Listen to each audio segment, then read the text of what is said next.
Guys, ito yung kaganapan sa aming lugar. Kagabi lang nung malakas na ulan. Hindi ko alam kung paano. Ayan. Dito lang po yung sa likod bahay namin yan natibag. So, pababa kami para makita nyo yung kinain na lupa. Ito na po. Yan siya. Hindi pa po. Bago ako bumaba, papasilip ko sa inyo ang aming lugar. Yan. Ito po ay malapit laang sa bahay namin. See this? Kinakain na po yan na ilog. Ayan na po ang kinakain niya. So, pupunta ako dun sa sagingan para makita nyo na mas malinaw pag lumalaki ang tubig.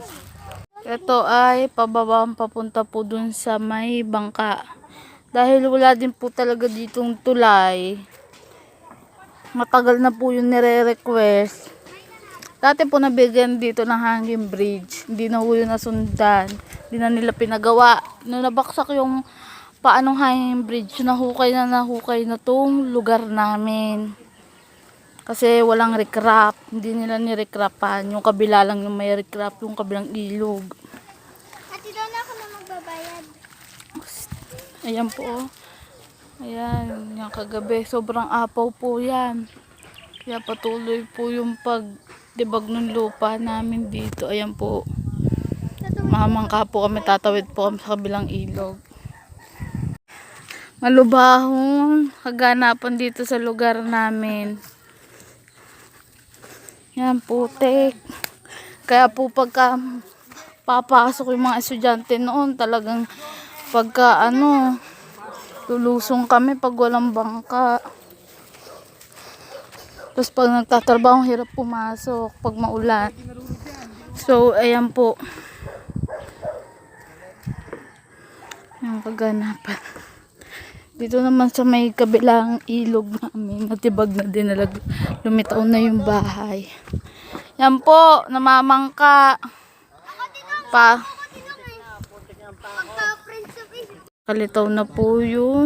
Nakalitaw na yung bahay. Nakikita nyo po ba? Yan na oh. Poso Negro po nila yan. Nahukay na. Kasi konting ulan lang talaga umaapaw tong ilog namin. Kaya kailangan talaga marikrapan na. Ganun na po kalaki yung ilog. Dati banglaang. Yan na po. Yung tibag ng lupa. Sa bandang dulo po, diyan may butas na malaki. Ewan ko kung bukal ba yung lumalabas, pero nalabas yung tubig. Yan. Ganun po. Yan. Yung taas na, likod na po ng bahay namin. Nalaglag na. Konting-konti na lang ho.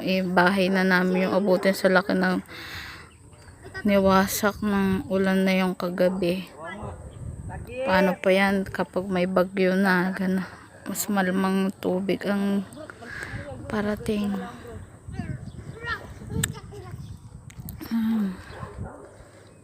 Dito po wasak na wasak ko.